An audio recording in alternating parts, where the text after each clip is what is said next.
मैं आपको स्पष्ट कर दूं, अगर आप देखेंगे एक के बाद दूसरी चिट्ठी प्रधानमंत्री आवास योजना पर मंत्री से लेकर अधिकारियों तक की लिखी गई, और मेरे सर्टिफिकेट से ज्यादा तो जरूरी टीएस सिंह देव जी का सर्टिफिकेट है, जिन्होंने इस्तीफा दिया था कि गरीबों को पक्का मकान बनाकर देने के लिए कांग्रेस की सरकार ने बजट में प्रावधान नहीं किया। उस पर मुख्यमंत्री जी चुप क्यों हैं? गरीबों के पक्के मकान के लिए बजट का प्रावधान क्यों नहीं होता है? देश भर में 56% से ज्यादा और कई राज्यों में 90% तक जल जीवन मिशन के अंतर्गत नलके लगाने का काम किया गया। छत्तीसगढ़ में 23% ही क्यों रह गया? क्या मजबूरी है यहाँ की सरकार की?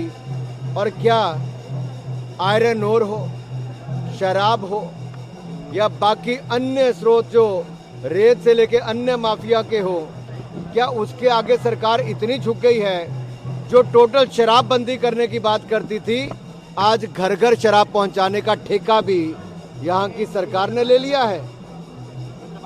और यहाँ के युवाओं को कहते थे बेरोजगारी भत्ता देंगे।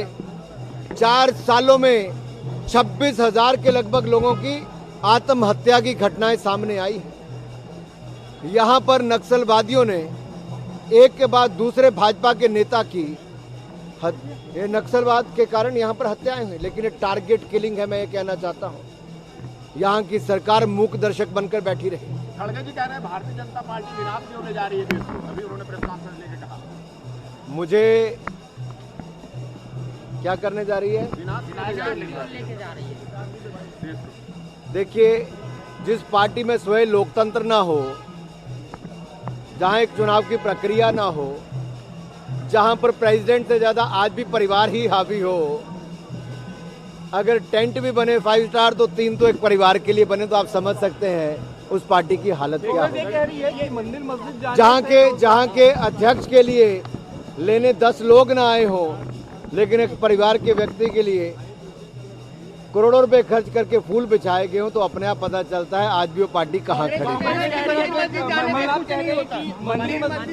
रोजगार नहीं मिलता है, ये तो कांग्रेस अपने नेताओं से पूछे कि चुनाव आते क्यों जाते हैं।